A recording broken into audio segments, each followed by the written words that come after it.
There's a laboratory right now in the Maldives that's been building prototypes using these technological principles, which are based on implosion rather than explosion.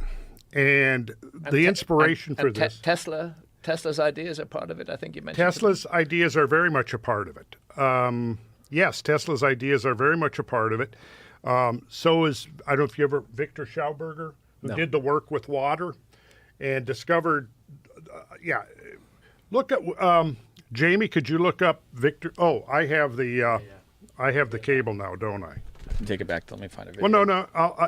Let me pull something up here, and I think the key thing is we're looking at technologies that are not the same as ours. Yes. And that's partly why archaeologists can't see them, because they're looking for us in the past, and they're not open to the possibility that there are whole other kinds of technology that could be used. Right. I always go back to the ancient Egyptian traditions that speak of priests chanting as these huge blocks were lifted into the air. Were they using some kind of sound effect, some kind of use of sound that was able to manipulate matter? We know that sound can manipulate matter, as a matter of fact, but they're lifting these blocks. Again and again, it appears in ancient Egyptian traditions.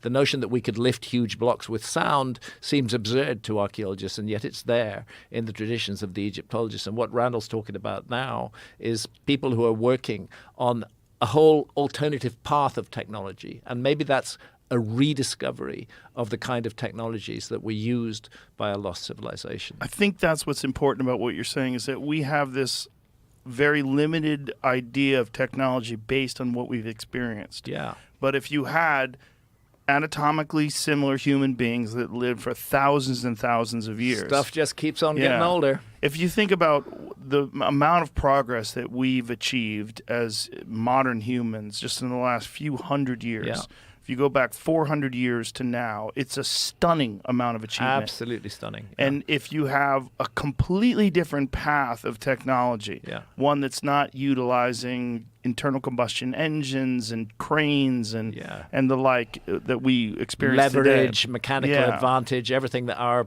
tech is based around. Something that's insanely advanced, tens of thousands of years of a different path. Yeah. And that may be what we're looking at. And that may begin to explain these otherwise inexplicable monuments that have survived.